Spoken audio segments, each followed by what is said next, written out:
Hi there. I know it's been a while since my last devlog or anything about any of the games that I've been working on for a little while now, but there is a lot of new things. As you can tell, we have an entire new map. We still have the old one. This will be loaded off, like you won't be able to see it and it won't affect how the game runs when you're on the other map.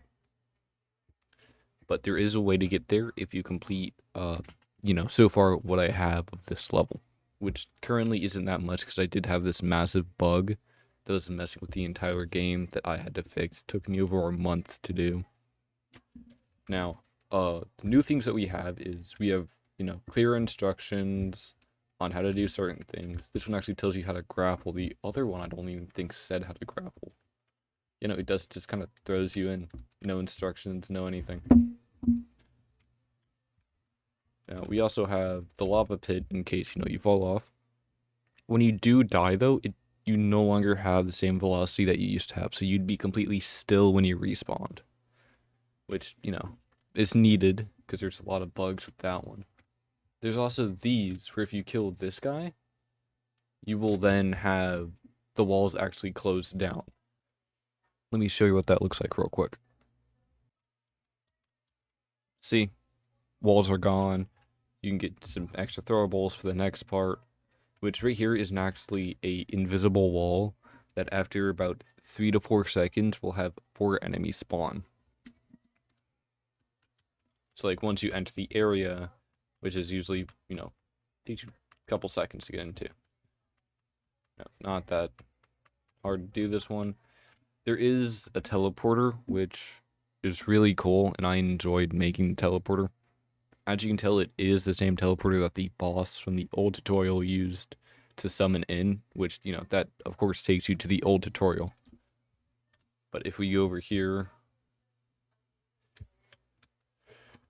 we have this room, which currently I'm planning where you have to go right up there into another room that will take you to a boss battle, show you how bosses work. But I want to have about, 5 to 10 enemies in this room that will block off that singular doorway.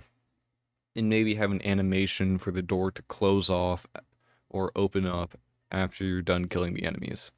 I think it would be pretty neat and awesome. Now, this is the part that you may not want to see, but I'm going to show the background of some of the scripts and how they work. So, a lot of nerdy talk here. This is the script that the wall uses when it destroys itself after a certain amount of enemies are killed. Of course, this is kind of obvious on how this works. If you want me to go more in depth, I can. If you want a tutorial on how to make this, I can. But, it takes, if you killed a good enough amount of enemies that is needed, then it will either activate or deactivate.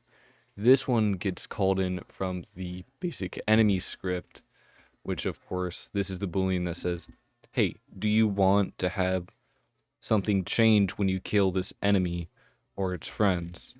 Which if yes, then it will call in the amount plus, and, of course, do that amount that's needed. It's not that difficult, it's not that hard, it's pretty simple, straightforward. And then the teleporter, it's this, it's kind of obvious. If you don't know what it does, I can explain it more.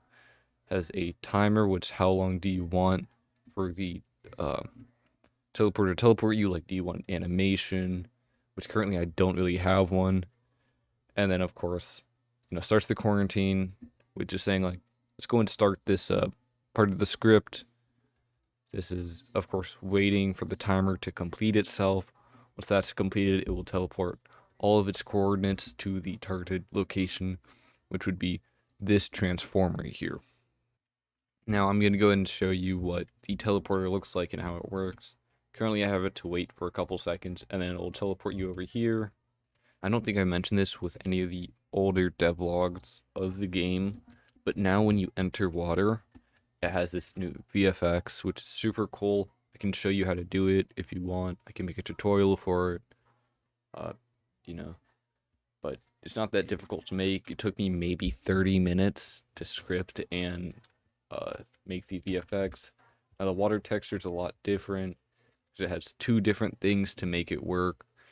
It has the outside brim right here, which allows to have different coloration showing you how shallow or deep it is.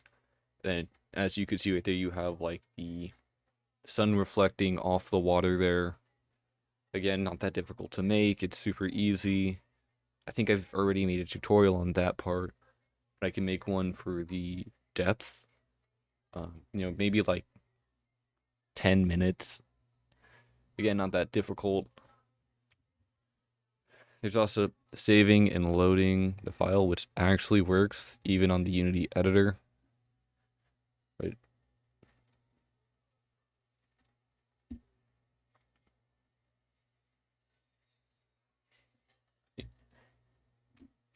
I'm actually currently at the beginning of the new tutorial where now if I were to load the game, it would teleport me over here instantaneously. Because this is where my character was for the X, Y, and Z coordinates. It saves the health. As you can see, it changed from full down to 25 HP because I'm super low. If you want, again, I can make a tutorial on how to make things save. It's not that difficult. It's just some, basic Unity knowledge. You can also delete the file, which then, of course, now if I load it, it'll give me a error of it not even existing. So it can't load that. And that's pretty much it for this devlog. Thank you for watching, and hopefully I can make a new one soon enough. But I'll leave the download link in the description, Discord in the description. Basic stuff there.